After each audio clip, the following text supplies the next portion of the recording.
Good afternoon and welcome to News 24. My name is Mahlatse. We are continuing with our Zuma exit watch. Will he go? When will he go?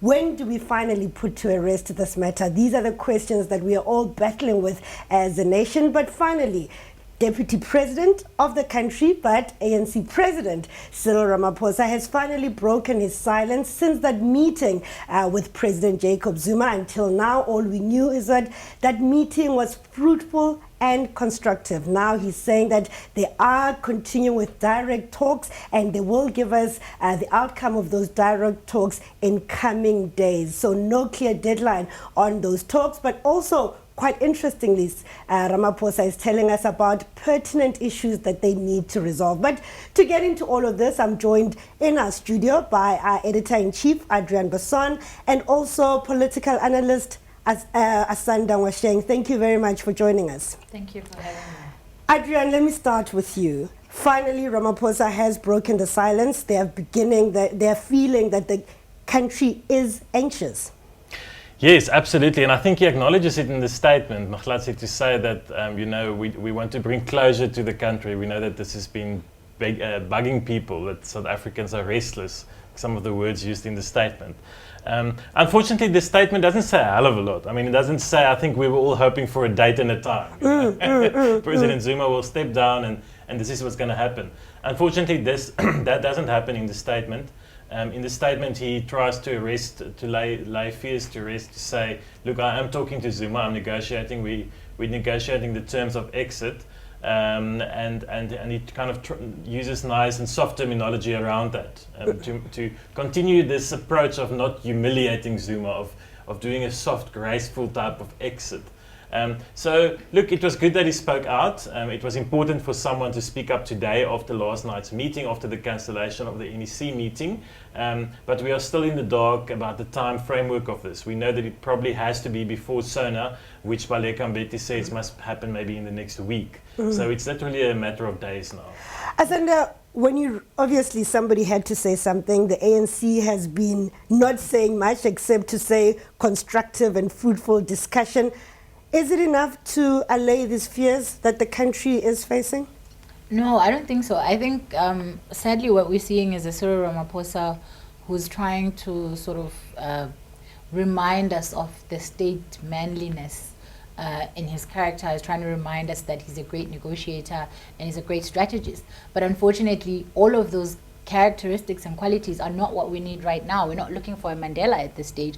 What we are looking for is quite decisive action, and we are looking for a smooth transition, yes, but we also want the end of the Zuma reign to come. And I think what he's facing is that he's finding himself to be in a situation where he has, somebody that one can sort of call an enemy that he thought he had conquered, and at every single turn that he thinks that he's got Zuma and he knows what's going to happen next, Zuma just kind of seems to throw a curveball, both as Zuma the man but also as the so-called Zuma faction. And the fact that the ANC in itself is more divided than it has ever been is not helping him at all, because I'm getting a sense of somebody who's floundering to even find a support base within the party that can actually agree on the action beyond Zuma needing to go, because everybody is very clear that Zuma has to go, but they aren't sure how it should happen, when it would happen, etc. And for me, what's really interesting is the fact that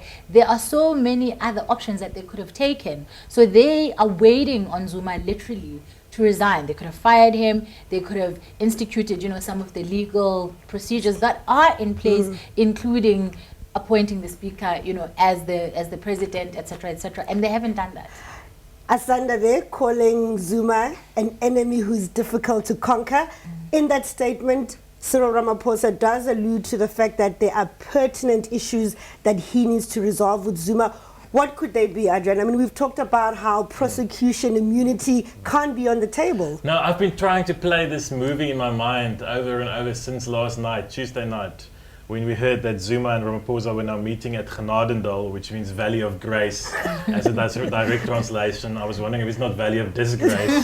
Shouldn't be that. But I've been trying to play this movie, how that conversation would have gone. Because Ramaphosa clearly had the power balance in his in his corner now, I would argue. On Sunday night, Zuma refused to step down when the top 6 went to see him. In fact, there's a version that's unconfirmed, but that he even only gave them a few minutes of his time, very arrogant. On Monday, the NWC rejected that and said, let's move to a NEC, a special NEC meeting. We knew what was going to happen at the special NEC. A firebrand NEC member like a Ronald Lamola or a Derek Hanekom was going to raise a motion of no confidence and propose that Zuma be recalled.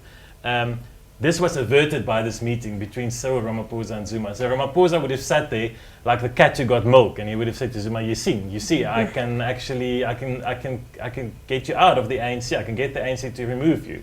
And that's why Zuma capitulated. At that point, he realized that he must now make a deal. And that is the issue now. That's the question. What is this deal going to be? How far will Ramaphosa move to give Zuma some kind of deal?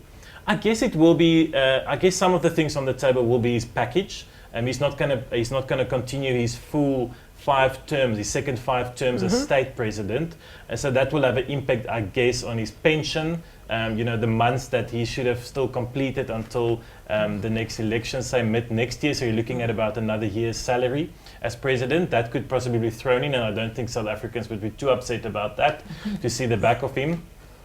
But the price we have to pay. But as you said, some of the more concerning things that he might want and that Ramaphosa is really going to struggle to give him is things like immunity from prosecution for him and his family, his son Duzane specifically.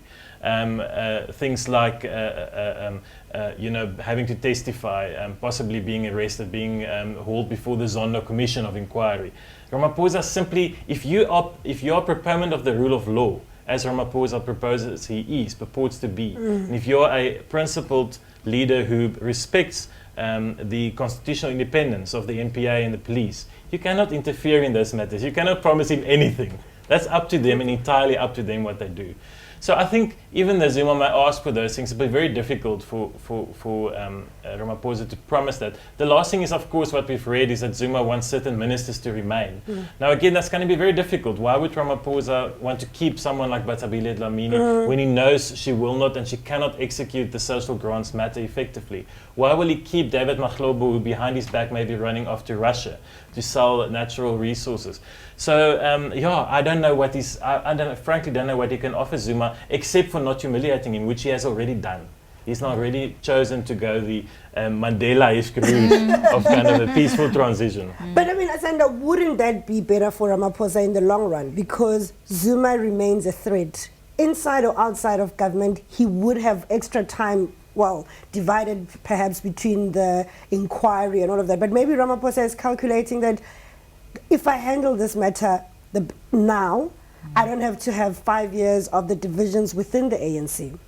Well, I think I think one can argue that, but I think it's almost like closing the door after the horse has bolted, because you're sitting with a divided ANC. You're sitting with the ANC that whether Zuma goes in a smooth transition or in a bloody coup or in any kind of system, that transition is not going to be an easy one, and that transition is going to leave a lot of people out on the lurch, because you must remember that the transition that needs to happen now is completely different to the transition that had to happen with Thabo Mbeki, for instance. You're sitting with an ANC that has already lost many municipalities, which were the lines of patronage, which was the bread and butter of ANC patronage. And now you're sitting with an ANC that potentially has the potential to lose Gauteng.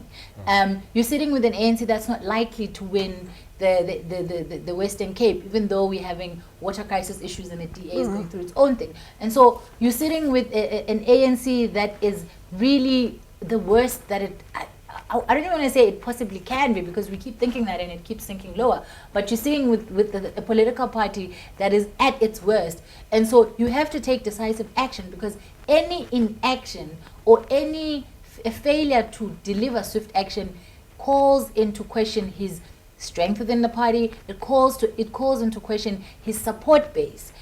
Because the question that people are asking now, this guy was, he was elected in the ANC, by the ANC as the president. So why is he not able to make the decisions that the ANC wants? If you look at the ANC veterans statement, they're talking about how if the NEC had been called, Zuma would have been recalled. If you listen to various ANC members, they're all talking about how Zuma needs to go.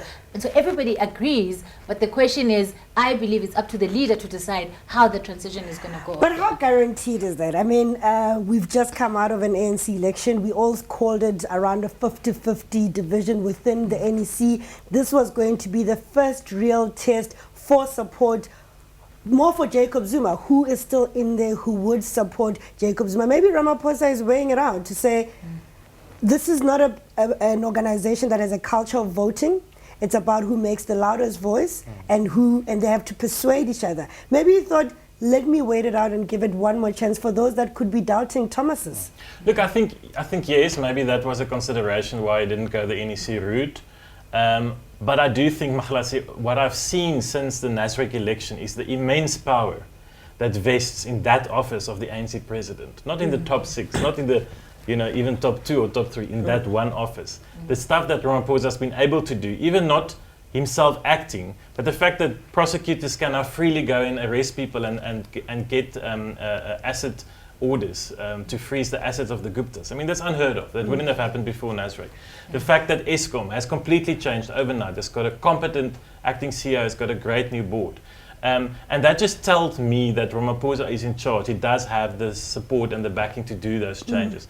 The fact that there was only, according to what I've heard, my sources said, about 5 people out of 107 who stood up and vehemently debated that Zuma should not go early in the NEC, tells you a story. A lot of his backers, people like Malusi Gigaba, people like Fikile Mbalula, who were vouching for Nkosazana Dlamini Zuma a few months ago, have changed. They've been pretty open about it. Yeah. They're not going to go back to Zuma, not even to Jacob Zuma, who cannot offer them anything. He's out. He's yesterday's man. So I doubt whether that would have been the case if he had gone the NEC route. I think it's got much more to do with unifying the party before the election next year. And I think that's where you're right. I think Zuma wants to show, specifically KwaZulu-Natal, where there's a lot of people still who support Jacob Zuma, that he can be that unifying leader who will not humiliate their president. We talk about KZN and we'll come back to some of the issues you've raised in a little bit. If you look at the ANC's performance in KZN, especially with the by-elections, IFP has been gaining back some of that ground. I mean, support for the party had started to shift in a way. How powerful and how much of a force is it for Jacob Zuma to use in his negotiations for his exit? Well, I think as happened very recently after democracy, the KZN does continue to be a powerful sort of political debating ground, purely because of the fact that it always has potential for violence. It always has the potential to destabilize the whole country and take us back to a history that we don't want to deal with. So I think you also have a creeping tribalism that Zuma encouraged a lot, and so you also don't want to get to a position or a situation where people are saying Zulu people are now being kicked out of South Africa, vendors are now in charge, etc., etc. And these are all the things that, if you remember, there were arguments, or there was a debate where people used to say that Nelson Mandela, Thabo Mbeki, there was the Cosa Nostra, and it was at the expense of the rest of the tribes in South Africa. So you may see a new and creeping tribalism, and I think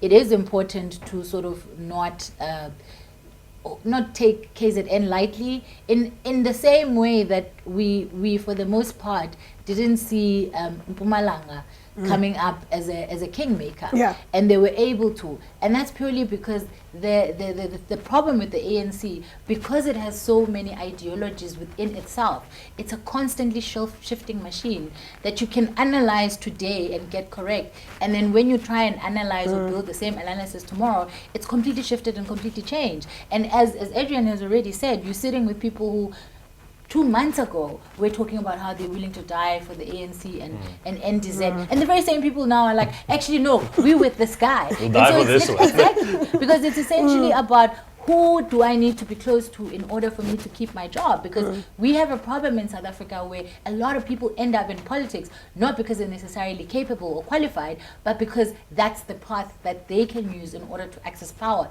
And when you have that kind of system, the people that are within that system are going to do everything that they can to hold on to their power, because that is all the power that they have. And again, unlike the Thabo Mbeki removal or the Thabo Mbeki shift, what you're seeing now is a lot of these ministers can't go into private practice. They can't go and get a UNDP job like you know the previous cabinet members were able to. And so of course they will shift with the shifting powers. And the question is, what does Cyril Ramaphosa then do with that power that is given or vested in him, and how does he balance these two things? And I still maintain that he needs to be more decisive in his action, because the longer he takes, even if within the ANC he continues to have, you know, support and he continues to be seen to be a peacemaker, ordinary South Africans have gone from saying Zuma must go, and now people are saying the ANC must go. And that's a big problem because it's shifted from the individual into the institution. I asked this about KZN as well because, you know, in this week of the protests for hands off Jacob Zuma, we saw them being launched from Johannesburg. I mean, you would have expected that kind of support to come from KZN, the province that launched Jacob Zuma, where he started with the 100% Zulu boy. But in this past week, the province itself has been quite silent. Even you couldn't find ordinary people without the leadership going to the street to say, leave Zuma alone. Well, the big development today in KZN, of course, is the arrest of Mike Mbakulu, the former MEC and very close ally of Senzo Mkhunu and Cyril Ramaphosa. They were campaigning for Cyril. And again, immediately questions asked whether this is kind of a Zuma fight back against Mbakulu in KZN. We don't have the detail of the case at this stage, so we can't speculate. But Mahlatse, I think KwaZulu-Natal is fascinating in a number of ways. I think you were right that KwaZulu-Natal is no longer the homogeneous, strong Zuma project. The IFP have fought back, but also Cyril Ramaphosa managed to get 30% of bronze nominations, which if we had to write the story of Nasrec one day, would be for me one of the top chapters, is how Ramaphosa managed to get 30% of KZN. That was unthinkable a few years ago, absolutely unthinkable. People like Beki Cele, Senzo Mkhunu did amazing work for Ramaphosa in that province to get themselves votes. So KZN is not, like you say, that strong province. Ramaphosa, interestingly, is visiting the king a lot as well. He also visited King Goodwill before Nasrec, if I remember well, and I think after. Yes. So he's also, he knows that this is a kind of vote in a province that he must keep behind him. I don't see like a massive upheaval if Zuma is kicked out from KZN. I just can't see that happening. You know, some of our viewers have asked us this question. I mean, we talk about power shifting because ministers would like to follow to be able to get their jobs. But you have some very strong Zuma ministers who are in that National Executive Committee. I mean, you had the likes of the Deputy Minister of Finance, Fiso Buthelezi there, Batabile Dlamini, even though some were saying in that NWC, she was more in the middle ground, more saying just handle it carefully and maybe talking a little bit to that change. What would be in it for them to keep Zuma there? Well, I mean, I think it's important to keep Zuma there, because for as long as you have Zuma, you are extending the possibility of persecution. You are allowing people to have the time it requires for them to gather themselves and get themselves ready for the possibility of being without a job, for the possibility of changing jobs for those who will be lucky enough to have jobs. And also you're seeing a situation where, in the same way that we saw when power left Julius Malema when we were still in the ANC, Limpopo went from being a thriving province to dead. I mean, if you go to Limpopo now, the things that you used to be able to see, the property prices have gone down. And I suspect that one of the things that the first thing that we're going to see that are going to signal that Zuma is gone is the fall of KZN, because KZN had increasingly become this center of power, had increasingly become, you know, I always joke that if you go on Instagram, everybody that's got money comes from KZN. Yeah. And so you have to question, where is that money coming from? A lot of it is patronage money. And those people need to make a plan, and they need time. And so they're going to stall for as long as they can, so that they can begin to build new alliances and also begin to shift themselves towards the new powers that are coming in. And that's how it happens. Individual preservation, but the party could also find itself in very dangerous grounds should they continue with a Jacob Zuma as state president. No, absolutely, and I think I wrote in a column last week that this is the best time the ANC have had in many years. The ANC is on honeymoon almost here after the election of Ramaphosa. Of course, one shouldn't be blind for his mistakes, and we can talk about that another day. But the ANC has never had it so well. There's a momentum, there's a moment here for the ANC to capitalize on. If I was the DA and the EFF, I would really be scared for next year's elections, because a properly run campaign with Ramaphosa at the head of it can really do well, I think, in the election, and can regain some of those votes that they lost in 2016 local government election when they lost Johannesburg and Tshwane. So I do think the ANC's got a window of opportunity here. It will not last forever. And this is where Ramaphosa is going to have to play clever and going to have to box clever. He cannot let this matter of Jacob Zuma drag out, because for as long as Zuma is in the union buildings, he still wields access, he still wields power. Who knows what he's doing behind the scenes? Who knows what he's asking Michael Halley to do during the day? Who knows if documents are being destroyed? We've already had rumors around those kind of things. So he has to simply get him out of the union buildings, and soon. I will ask you about what happens if Ramaphosa fails on this one, but you know, the ANC has been largely silent on this, but one of the first people to release a statement today has been the Veterans League. Obviously, they have been the one that have called for Zuma to step down, and they talk about how the cancelled NEC meeting could, in most probability, have resulted in the president being recalled immediately. His recall would have humiliated him, and in the process dented the country's image and brand. But also equally interesting, they're saying that the sooner the smooth transition of power takes place, the better it is for the country and our glorious movement. And obviously putting pressure on Cyril Ramaphosa to say, we are respecting your moment right now, but this has to come to an end soon. What happens if Cyril does not manage to get Jacob Zuma out and we still have to go to an NEC the coming weekend?